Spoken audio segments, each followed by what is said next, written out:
자, 우리 오늘 나눌 말씀은 창세기 26장 1절에서 15절 말씀 나누겠습니다.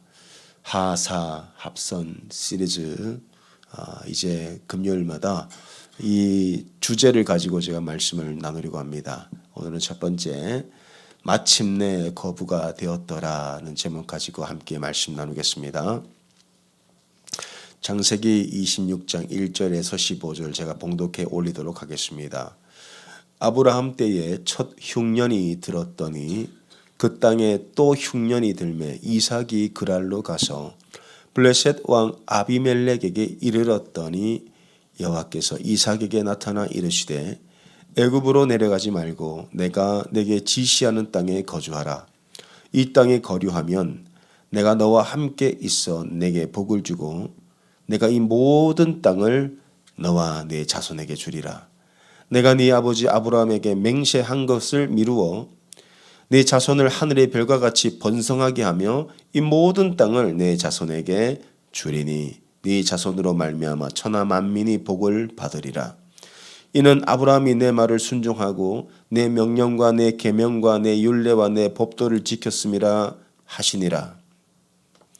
이삭이 그랄에 거주하였더니 그곳 사람들이 그의 아내에 대하여 물으매 그가 말하기를 그는 내 누이라 하였으니 리브가는 보기에 아리따움으로 그곳 백성이 리브가로 말미암아 자기를 죽일까 하여 그는 내 아내라 하기를 두려워함이었더라. 이삭이 거기 오래 거주하였더니 이삭이 그 아내 리브가를 꾀하는 것을 블레셋 왕 아비멜렉이 창으로 내다 본지라. 이에 아비멜렉이 이삭을 불러 이르되 그가 분명히 네 아내거늘 어찌 내 누이라 하였느냐. 이삭이 그에게 대답하되 내 생각에 그로 말미암아 내가 죽게 될까 두려워하였음이로라. 아비멜렉이 이르되 네가 어찌 우리에게 이렇게 행하였느냐. 백성 중 하나가 네 아내와 동침할 뻔하였도다. 네가 죄를 우리에게 입혔으리라. 아비멜렉이 이에 모든 백성에게 명하여 이르되 이 사람이나 그의 아내를 범하는 자는 죽이리라 하였더라. 이삭이 그 땅에서 농사하여 그 해에 100배나 얻었고 여호와께서 복을 주심으로 그 사람이 창대하고 왕성하여 마침내 거부가 되어 양과 소가 때를 이루고 종이 심이 많으므로 블레셋 사람이 그를 시기하여 그 아버지 아브라함 때 그 아버지의 종들이 판 모든 우물을 막고 흙으로 메웠더라. 아멘. 하사 합선 한 번 더 하겠습니다. 자, 하사 합선. 네, 하나님을 사랑하는 자 합력하여 선을 이루신다. 그게 로마서 8장 28절 말씀인데 제가 올해 계속 새벽마다 또 성경 공부 인도할 때마다 계속 외쳤던 말씀이에요. 근데 지난 금요일에 이번에는 또 헝가리에서 목사님이 선교사님이 오셔가지고 그 말씀을 딱 전해 주셨어요. 그때 얼마나 감사했는지 몰라요. 무릎을 치고 이게 진짜 하나님이 우리에게 들려주고 싶은 진리의 말씀이구나. 이거를 알게 되었습니다. 그래서 이 말씀이 여러분의 심령에 새겨질 때까지 저는 이 주제를 가지고 금요일마다 말씀을 전하려고 합니다. 우리 교회 주차장을 나가면 이 선을 이렇게 새롭게 그어놨어요. 원래는 저 모양이 아니었습니다. 이 중간에만 몇 대를 댈 수 있게 원래 어린이집을 이 건물이 사용했기 때문에 그렇게 선을 그려놨는데 우리가 한 대라도 더 대려고 이렇게 그 선을 지우고 양옆으로 이렇게 사선으로 선을 그렸습니다. 그래서 조금 선이 좁죠. 한 대라도 더 대려고 그렇게 그렸어요. 근데 어느 날 보니까 비가 오고 바람이 불고 하다 보니 선이 좀 희미해졌더라고요. 좀 지워지고 다시 덧칠을 해야 합니다. 그래야 다시 선명해지겠죠? 하나님의 말씀도 그러합니다. 살다 보면 비도 맞고 풍파도 겪고 고난도 당해요. 그러면 은혜 받은 말씀이 어느 순간 지워져 버리는 거예요. 은혜 받은 말씀이 그냥 세월을 맞아서 잊어버리고, 근데 절대 잊으면 안 되는 말씀이 바로 하나님은 합력하여 선을 이루신다. 그래서 성령께서 저에게 당분간 금요일마다 이 말씀을 전하라는 감동을 아주 강하게 주셨습니다. 그래서 여러분이 어떤 어려움을 당해도 넉넉히 웃을 수 있을 때까지 이 말씀을 나눌 거예요. 고난이 와도 한번 와봐라. 네가 이기냐 내가 이기냐 해보자 할 정도로 자신 있게 세상과 맞설 때까지 우리는 하나님의 선하심을 선포할 거예요. 왜? 그게 사실이니까. 하나님은 선하신 분이십니다. 저는 오늘 이 설교 제목이 뭡니까? 마침내 거부가 되었더라. 우와, 황홀하죠? 예. 그래서 나도 부자 되고 싶잖아요. 그러니까 어떤 성도님은 우리 목사님 좀 이상해졌다.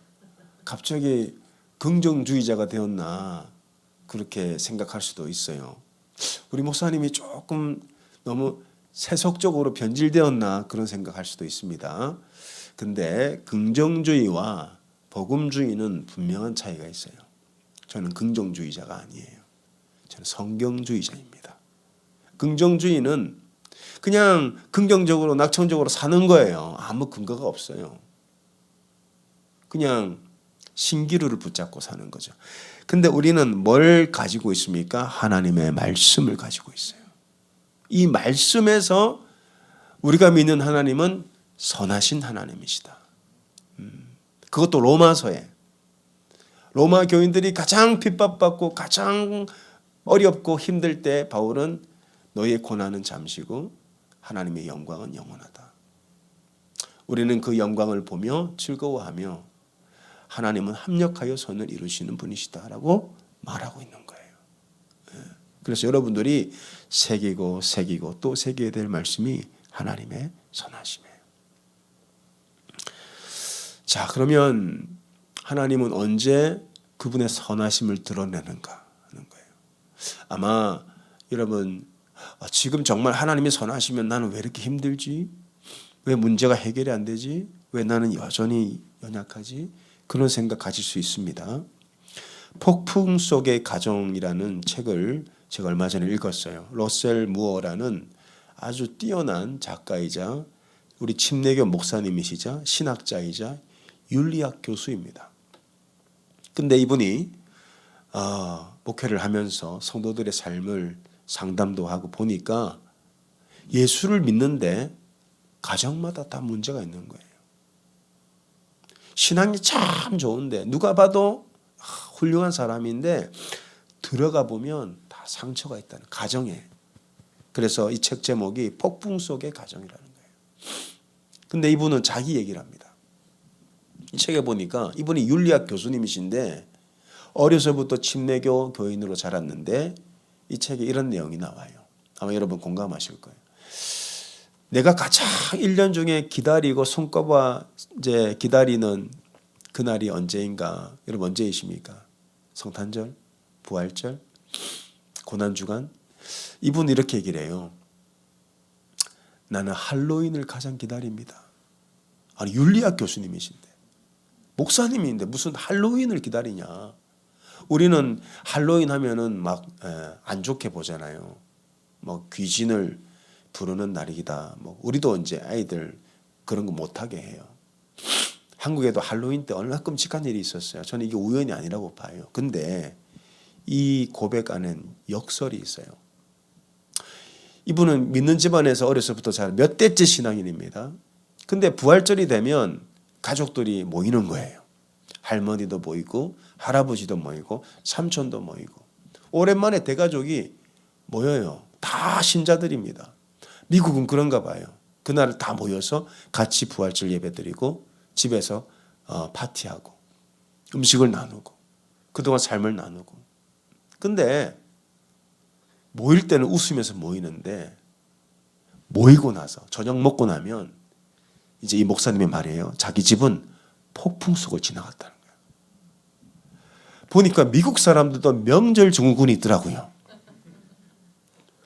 부활절에 모이면 할머니 할아버지하고 오잖아요. 그러면 고부 갈등, 돈 문제. 왜 이 사람은 더 많이 주고 부모님이 유산을 더 많이 주고 왜 우리는 적게 주냐. 쌓여있던 갈등들이 그때 폭발하는 거예요. 그리고 비교의식. 형제들이 여러 명인데 어떤 형제는 잘 살아요. 또 어떤 형제는 못 살아요. 서로 비교당하고 열등감. 또 어떤 그 친척집은 좋은 대학에 가고 장학금을 받는데 우리 집은 막 공부도 못하고 모일 때는 오랜만에 모여가지고 서로 안부 묻고 좋아하는데 부활절이 끝나면 폭풍 속을 지나가더라고요. 성탄절도 마찬가지. 미국 사람들은 성탄절 때 모여서 가족들이 식사를 합니다. 예수님 오신 날이죠. 얼마나 감사해요. 근데 그날이 오면 두려운 거예요. 이번에는 또 무슨 일이 있을까? 그러면서 이 책에 보면 어느 날은 그 고모가 막 고함을 지르고 당신들이 내 크리스마스를 망쳤다 하면서 왜 옛날 얘기를 꺼내가지고 집안 분위기를 이렇게 만드냐 그러면서 막 싸우고 그게 계속 반복되더라는 거예요. 그러니까 차라리 자기는 할로윈을 기다린다. 할로윈은 가장 조용한 날이라. 누구도 자기 집에 오지 않고 그리고 사탕도 안 주고 하니까 그날이 가장 고요하더라는 거예요. 예수 믿는 사람도 그렇더라고요. 자, 이게 뭘 얘기하는 거예요? 우리가 다 교회 다니고 신앙생활 하죠. 근데 말씀대로 사는 것이 진짜 어렵다는 거예요. 우리가 입술로 고백고는 사랑을 외치고 섬기고 하지만은 가족끼리 모이면 자기 모습이 다 드러나거든요. 진짜 가족 구성원들에게 말씀을 행하는 것이 어렵더라는 거예요. 이게 진짜거든요. 교회 와서 신앙 좋은 모습 보여줄 수 있습니다. 근데 진짜 아무도 나를 보지 않는, 아무도 나를 평가하지 않는 바로 그 공간이 가정이거든요. 이 모습이 진짜라는 거예요. 근데 그 가정에서는 말씀을 순종하는 사람이 극히 드물다는 거예요. 자, 우리가 하나님이 합력하여 선을 이루시려면요, 하나님이 나타나셔야 돼요. 근데 하나님이 언제 그 선하심을 나타내시냐? 우리가 순종할 때라고 합니다. 그것에 대해서 우리가 왜 순종해야 되는가 말씀에 그것을 우리가 오늘 본문을 통해 나누려고 합니다. 순종하는 거 어렵죠? 저도 어려워요. 쉬운 사람 없을 거예요. 또 순종할 때 어떻게 하나님의 선하심이 나타나냐는 거예요. 자, 이삭의 이야기로 이제 들어가 보겠습니다.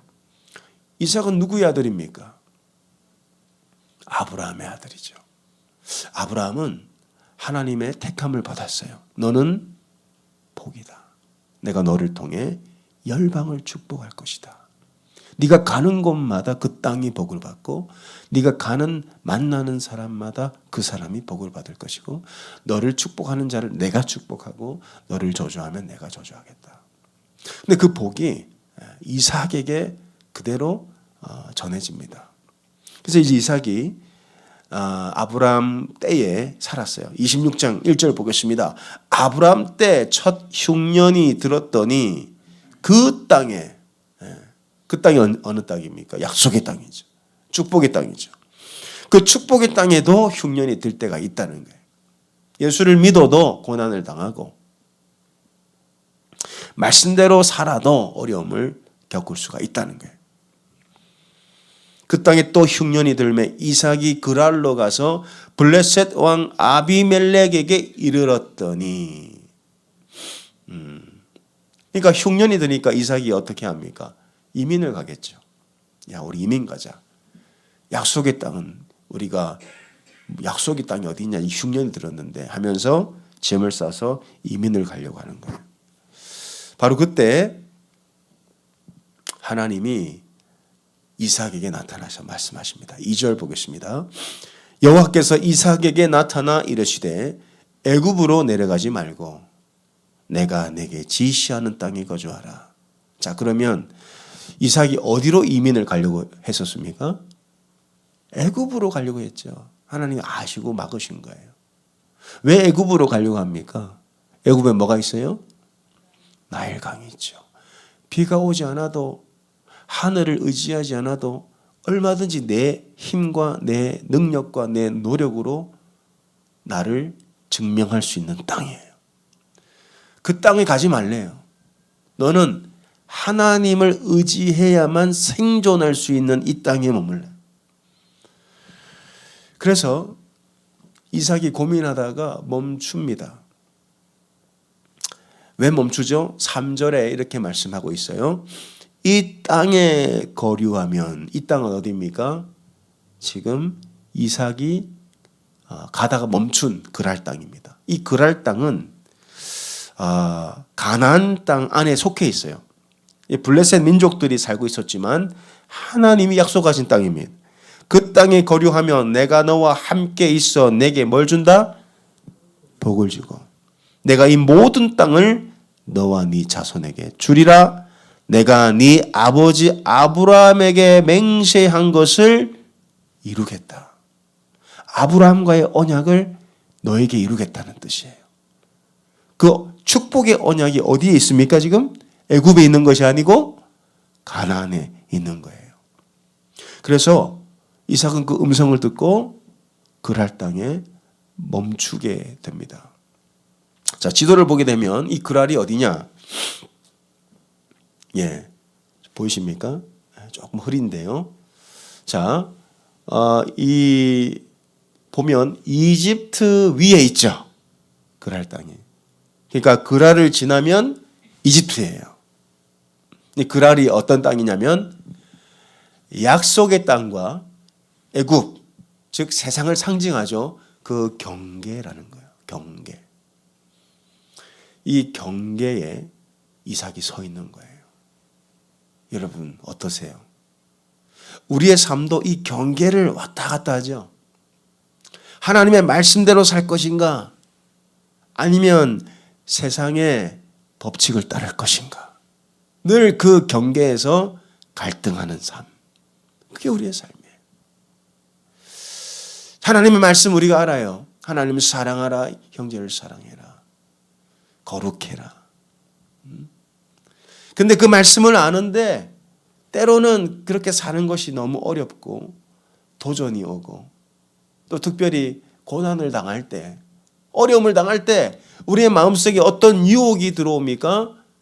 말씀이 아니라 하나님 중심이 아니라 내 생각대로, 세상의 법칙대로 그렇게 살고자 갈등한단 말이에요. 이 경계에서, 이 경계. 여러분, 그러나 우리는 이 선을 절대 넘어서는 안 돼요. 유혹이 없는 게 아닙니다. 다 유혹이 있어요. 세상대로 살고 싶어하는 유혹이 있다고요. 우리에게. 아닌 것처럼 나오지만 다 있다고요. 우리 안에. 세상은 우리 유혹해요. 말씀대로 살아봐야 뭐 하겠냐. 세상대로 살아야지. 응? 더 가지고 더 너 힘을 키우고 더 너를 증명하고 그런 유혹이 있지만은 이삭은 거기서 멈춘다니까요. 왜? 하나님 말씀 때문에. 이삭은 그 말씀에 순종합니다. 유혹이 와요. 근데 여러분 그때 어떻게 하셔야 돼요? 멈춰야 돼요. 그 경계를 넘어서면 안 돼요. 넘어서고 싶은데 넘어설 수도 있고 세상대로 사는 길도 보이죠. 그러나 거기서 멈추셔야 돼요. 그 경계를 넘어가는 순간 불순종의 삶을 살게 돼요. 근데 힘들고 갈등이 있지만은 순종하면 그때부터 하나님의 역사가 나타납니다. 어떻게 하나님의 선하심이 나타나냐? 이삭이 순종할 때 약속이 성취돼요. 다시 한번 이삭이 순종, 여기서 멈추죠. 순종할 때 하나님의 약속, 아브라함에게 주신 그 약속이 결국 이삭에게 성취되는 거예요. 이게 바로 구약 전체 아니 신약까지 전반적으로 흐르는 성경의 맥입니다. 계명과 약속이에요. 하나님의 말씀에 순종해야 그 약속이 임한다는 거예요. 순종하지 않으면 임하지 않아요. 순종해야 하나님의 약속이 임합니다. 그럼 한번 살펴보자는 거예요. 자, 이삭이 갈등이 있었어요. 정말 여기서 멈춰야 되나? 왜냐하면 기근이 들었잖아요. 흉년이 들었잖아요. 먹고 살 길이 없어요, 지금. 먹고 살 길이. 그러니까 애굽에 가야 뭐라도 먹고 직장도 가지고 자녀도 키우고 할 거 아니에요. 그래서 지금 이 갈등이 있단 말이에요. 두 번째 갈등은 뭐냐? 안전의 갈등이죠. 야, 내가 여기서 멈추면 이 그랄 사람들이 야만인들인데 갑자기 내 아내가 보이는 거예요. 누가 내 아내를 납치해 가면 어떡하지? 그러니까 이삭이 뭐라 그래요? 자, 보겠습니다. 6절 7절 이삭이 그랄에 거주하였더니 그곳 사람들이 그의 아내에 대하여 물음에 그가 말하기를 그는 내 누이라 하였으니 리브가는 보기에 아리따움으로 그곳 백성이 리브가로 말미암아 자기를 죽일까 하여 그는 내 아내라 하기를 두려워함이었더라. 누가 생각나죠? 아버지, 그 아들이야. 리브가가 피부도 하얗고 근데 블레셋 사람들 좀 거무잡잡하니까 눈에 띄었겠죠. 그러니까 하나님은 여기 머물라고 하니까 갈등이 되는 거예요. 애굽으로 가면 그래도 괜찮을 것 같은데 하나님이 이 땅에 머물래. 뭐 어떻게 해요? 그 땅에 머물렀어요. 근데 걱정이 되는 거예요. 하나님 말씀에 순종하고자 하니까 도전이 있어요. 걱정이 되는 거예요. 그래서 어떻게 할까 하다가 그래 내 누이라고 속이자. 그러면 나한테 선을 베풀겠지. 내가 남편이라고 하면 나를 죽이고 내 아내를 겁탈할 수도 있고. 그래서 누이라고 합니다. 거짓말을 하는 거죠. 왜 누이라고 합니까? 성경은 말해요. 이삭이 두려워했다고요. 뭐가 두려웠어요? 이 두려움이 어디서 왔어요? 불신앙에서 왔잖아요. 자, 지금 이삭의 이야기를 다시 들어가 볼게요. 이삭이 왜 그랄에 멈췄나요? 말씀 때문에, 그죠? 근데 말씀의 내용이 뭐예요? 3절 볼까요? 말씀의 내용이 뭐예요? 이 땅에 거류하면 계명이죠. 내 말에 순종해라.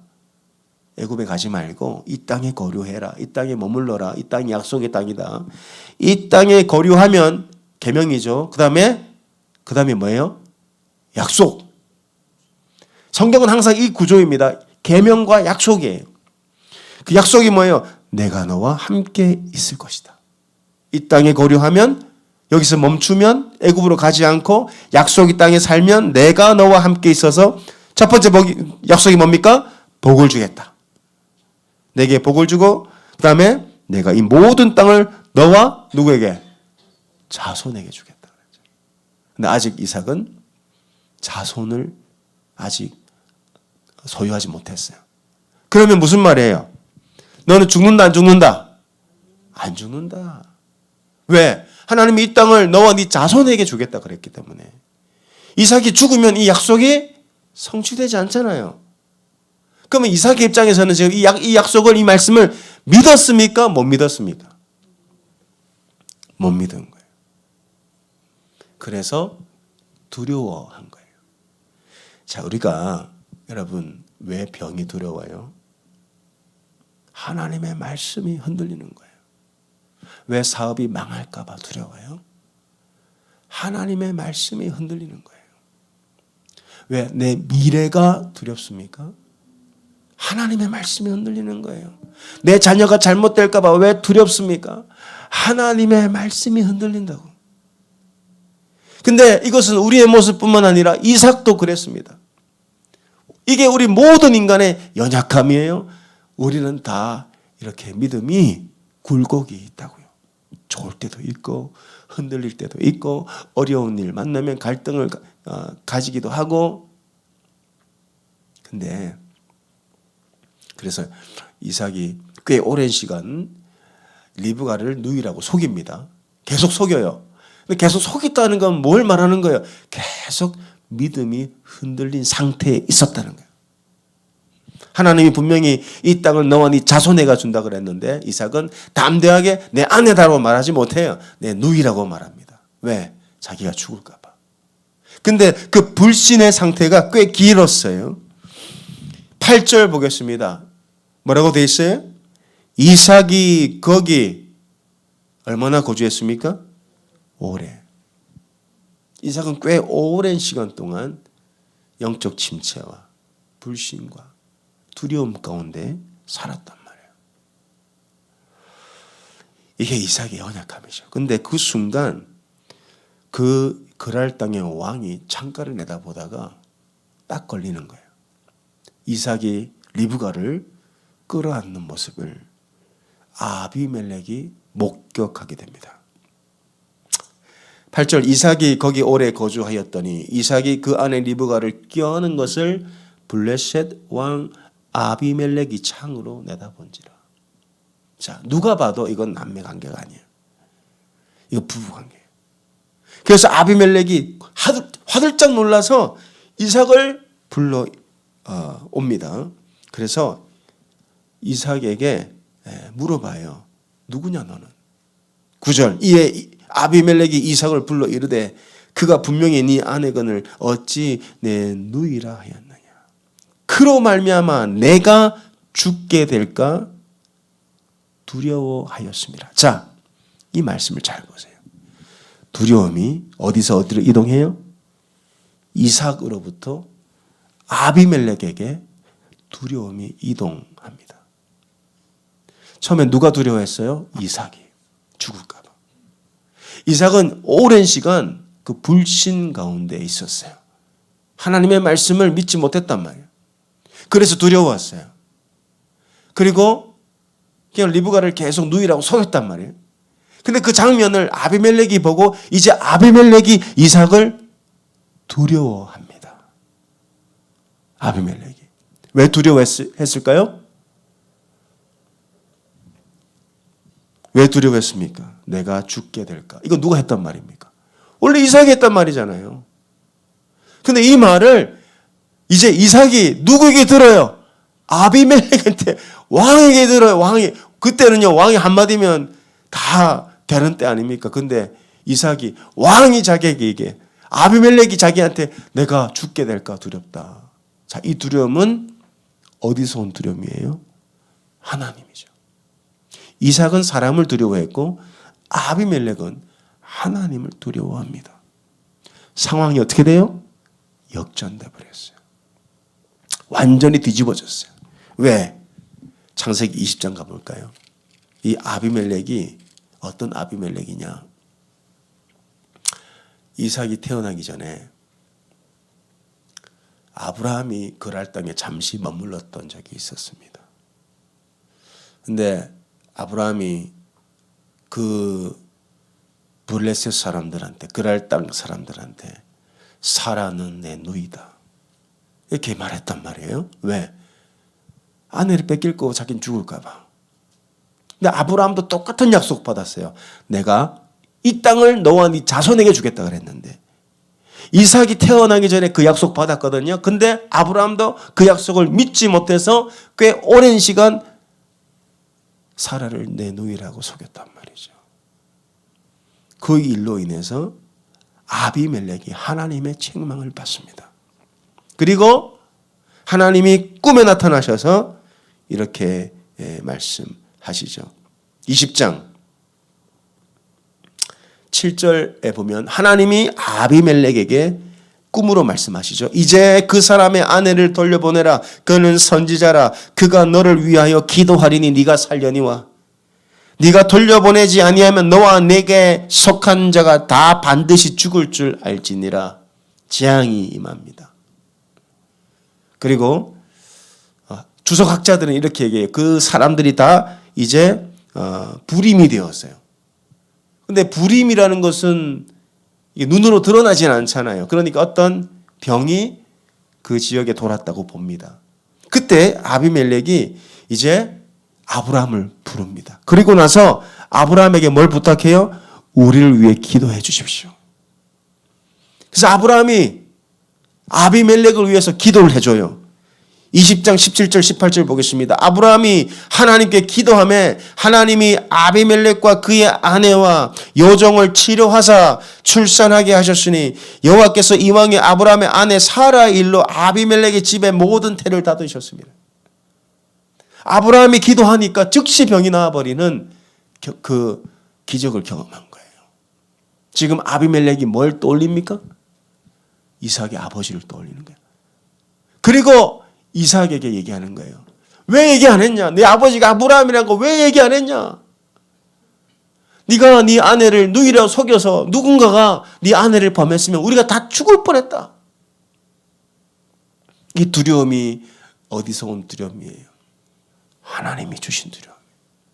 상황이 역전됐어. 자, 여기서 이삭이 한 건 무엇입니까? 이삭이 뭘 했어요? 순종 외엔 아무것도 안 했어요. 이삭은 하나님이 그냥 그 땅에 멈춰! 애굽으로 가지 마! 거긴 내가 축복하지 않아. 거기는 애굽의 그 나일강에 수많은 그 신들이 있는 그곳에 가지 마. 자기 힘을 의지하고 하나님을 거부하는 그 세상에 가지 말고 비록 그 땅이 흉년이 들었을지라도 내가 약속한 땅에 머물라고 하셨어요. 그때 이삭이 그 말씀에 순종하니까 하나님이 판을 뒤집으시는 거예요. 그리고 26장에 보니까 아비멜렉이 사람들을 부릅니다. 그리고 왕의 명령을 내려요. 11절 아비멜렉이 이에 모든 백성에게 명하여 이르되 이 사람이나 그의 아내를 범하는 자는 죽이리라 하였더라. 왕이 이삭을 보호해 줍니다. 그리고 놀라운 일이 벌어져요. 흉년이었잖아요. 근데 12절에 뭐라고 돼 있어요? 이삭이 어떤 땅? 그 땅이라고 돼 있어. 그 땅이 어떤 땅이에요? 흉년. 기근이 든 땅이지만 그 땅에 머물렀을 때, 그 땅에서 농사했을 때 그 해에 100배나 얻었고 여호와께서 복을 주셨다는 거예요. 이삭이 한 건 아무것도 없어요. 이삭은 여전히 연약한 존재, 믿음이 흔들리고 사람을 두려워하고 우리와 다를 바가 하나도 없단 말이에요. 우리보다 뭐 용기가 뛰어납니까? 우리보다 지도력이 있습니까? 우리보다 지혜가 있나요? 아니요. 똑같은 인간이에요. 그가 한 건 하나님의 말씀에 순종한 거예요. 그러자 하나님이 그 흉년을 풍년으로 바꾸셨어요. 그 두려움을 하나님이 옮기셨어요. 이삭은 사람을 두려워했지만 아비멜렉이 이삭을 두려워하게 만들었어요. 그리고 13절에 뭐라고 되어 있나요? 그 사람이 창대하고 왕성하여 마침내 거부가 되었다는 거예요. 이야, 우리가 가슴 설레는 말이 뭡니까? 거부, 밀리언이에요. 빌리언이에요. 제일 부자. 근데 그것도 좋지만 더 중요한 단어가 뭐예요? 마침내. 마침내라는 건 뭘 뜻하는 겁니까? 하나님의 때예요. 그러면 이 때는 사람이 만들 수 있는 때인가요? 아니에요. 사람은 그 부를 창조할 능력이 없습니다. 하나님 주시는 거예요, 부도. 건강도 하나님이 주신다고요. 가정도 하나님이 주신다고요. 하늘이 결정하는 거예요. 모든 것은요. 그러면 이 하나님의 합력하여 선을 이루시는 이 능력이 뭘 통해 임하죠? 순종입니다. 우리가 하나님의 말씀에 순종할 때 그 순종하는 과정 속에 두려움도 임하죠. 흉년도 임하죠. 삶의 고난도 닥치죠. 그게 없는 게 아니라고요. 우리의 신앙의 여정에 우리 흉년도 만납니다. 고난도 당합니다. 이삭과 같이 위협도 받아요. 오해도 받고요. 그러나 이삭이 한 것은 그 땅에 머문 것밖에 없어요. 왜? 하나님이 그 땅에 머물라고 했기 때문에. 그랬을 때 하나님은 모든 것을 합력하여 마침내 거부가 되었어요. 이 거부가 되었다는 말은 뭘 뜻합니까? 하나님의 언약이 성취되었다는 뜻이에요. 하나님의 언약이 뭐예요? 아브라함에게 주신 언약이죠. 내가 너를 통해 열방을 축복할 것이다. 그 언약이 이제 아브라함을 이어서 이삭에게 임하는 거예요. 이삭이 어떤 삶을 살 때 그 언약이 임합니까? 순종이에요. 이삭은 순종을 배웠어요. 누구에게? 아버지한테. 아브라함은 이삭을 하나님께 바친 사람이에요. 그 순종 이후에 하나님의 복이 임했어요. 이걸 아브라함에게 배운 거예요. 그래서 이삭은 지금 눈앞에 나일강이 있지만 애굽이 그 풍년 가운데 음식이 넉넉하게 준비되어 있지만 하나님이 멈춰라고 했으니까 그 자리에서 멈춘 겁니다. 그거 하나 배운 거예요. 여러분 뭘 배우셔야 돼요? 순종하는 방법을 배우셔야 돼요. 왜냐하면 우리가 순종할 때 하나님의 언약이 성취되기 때문이에요. 이삭은요, 단 한순간도 복을 구한 적이 없어요. 이삭은 뭘 구했습니까? 말씀. 이삭의 삶의 목표는 뭐죠? 부자 되는 게 이삭의 삶의 목표였나요? 성경을 아무리 뒤져봐도 이삭의 꿈, 이삭의 비전, 그 지역에서 제일 부자 되는 거, 그건 이삭의 꿈도 아니고 비전도 아니었어요. 이삭의 꿈, 이삭의 비전은 하나님 그분 자신. 그분이 말씀하시면 멈추겠다는 거예요. 그분이 가라 하면 가겠다는 거예요. 그것이 이삭의 유일한 삶의 목적이었어요. 여러분 목적을 잘 설정하셔야 됩니다. 이삭은 돈이 목적이 아닙니다. 부자 되는 게 목적이 아닙니다. 하나님의 말씀대로 사는 게 매일의 삶의 목적이었어요.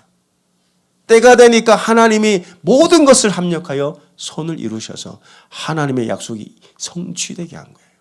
자, 오늘 우리가 살아갈 때, 그리고 내년을 살아갈 때, 여러분의 꿈, 여러분의 목표는 무엇입니까? 내가 연봉을 2배로 내가 만들어야지. 내년에 꼭 이직에 성공해서 내가 지금보다 더 나은 사람이 되어야지. 그런 목표를 가지고 있을 수 있어요. 물론 그게 나쁘다는 뜻은 아닙니다. 내가 내년에는 우리 아들 좋은 대학에 꼭 붙여야지. 내 과외를 시켜가지고 SAT 점수를 막 올려야지. 이런 목표를 가지고 있을 수 있어요. 그게 나쁘다는 뜻은 아닙니다. 그렇다고 하나님의 복이 임하는 건 아니라는 거예요. 내 하루, 오늘 하루를 살아갈 때 내 삶의 목적은 오늘 내게 주신 말씀을 내가 순종하겠다는 그 다짐이면 충분해요. 오늘 순종하겠습니다. 내게 주신 말씀을. 그러면요, 우리 삶 가운데 어떤 일이 일어나도 결국 하나님의 뜻대로 이루어져요. 어떤 일을 만나도 순종만 하면 하나님의 선하심이 기다리고 있다고요. 그래서 하나님은 합력하여 선을 이루시는 분이시다. 여긴 조건이 있습니다. 대충 살아도 합력하여 선을 이루시는 하나님을 만날 수는 없어요. 로마서 8장 28절에 바울이 뭐라고 전제 조건을 답니까? 하나님을 사랑하는 자, 곧 그 뜻대로 부르심을 받은 자들, 하나님 뜻대로 자기의 삶을 내어드리고 살아가려고 발버둥치는 사람들, 그 뜻대로 행하는 자들에게 모든 것이 합력하여 선을 이루시느니라. 그 뜻대로, 하나님 뜻대로, 그분의 말씀대로 살아갈 때 흉년도 만나고 아내가 아내를 빼앗길 뻔했던 그런 순간도 있지만 하나님은 합력하여 그분의 뜻을 성취하시는 분이십니다. 하나님은 일을 행하시는 여호와시고 일을 성취하시는 여호와세요. 하나님은 쉬지 않으세요. 지속적으로 우리 삶 가운데 간섭하시고 일하시는 분입니다. 보이진 않았어요. 여러분 이삭은 오랜 시간 그 아래 거하면서 아내를 누이라고 속였어요. 언제까지 속여야 되죠? 이삭은 알지 못했어요. 근데 어느 날 하나님의 때에 아비멜렉이 우연히 그걸 보다가 우연이 아니었다. 그걸 보다가 아브라함 트라우마에 사로잡혀가지고 명령을 내려서 이삭을 보호하게 되고 그 땅에서 흉년 때문에 이사 온 그 땅에서 하나님이 100배나 얻게 하시고 여호와께서 복을 주셨어요. 이 믿음이 있는 사람은요, 내일을 걱정할까요, 안 할까요? 내일 걱정 안 합니다. 왜? 난 믿거든요. 하나님은 합력하여 선을 이루신다. 이걸 분명히 믿기 때문에 어떤 일을 만나도 항상 기뻐하는 거예요. 이 사람이 세상에서 제일 행복한 사람. 어떤 일을 만나도 웃을 수 있는 사람. 어떤 일을 만나도 내일을 기대할 수 있는 사람. 그 사람이 믿음의 사람이에요. 어떤 일을 만나도 내가 하나님의 행하실 일을 바라볼 수 있는, 그게 믿음의 사람입니다. 저는 여러분들이 이 말씀 안에 사시기를 축복합니다. 이 말씀. 이 말씀이 있으면요, 걱정할 게 없어요. 염려할 게 없어요. 어떤 일을 만나도 하나님은 이걸 어떻게 바꾸실까? 그걸 바라봅니다. 이제 저도 목회를 14년, 이제 15년째 들어가는데요. 이쯤 되니까 이제 그게 보여요. 이쯤 되니까. 처음엔 안 보였어요. 근데 10년 이상 목회하고 15년째 접어드니까 모든 성도들의 삶도 그렇고 제 삶도 그렇고 하나님이 운영하시는 세상적인 역사를 흘러가는 것들을 봐도 하나님은 선하시다. 이건 틀림이 없습니다. 그래서 여러분, 하나님의 선하심이 여러분의 소망이 되시길 예수님 이름으로 축원합니다. 기도하겠습니다. 하나님.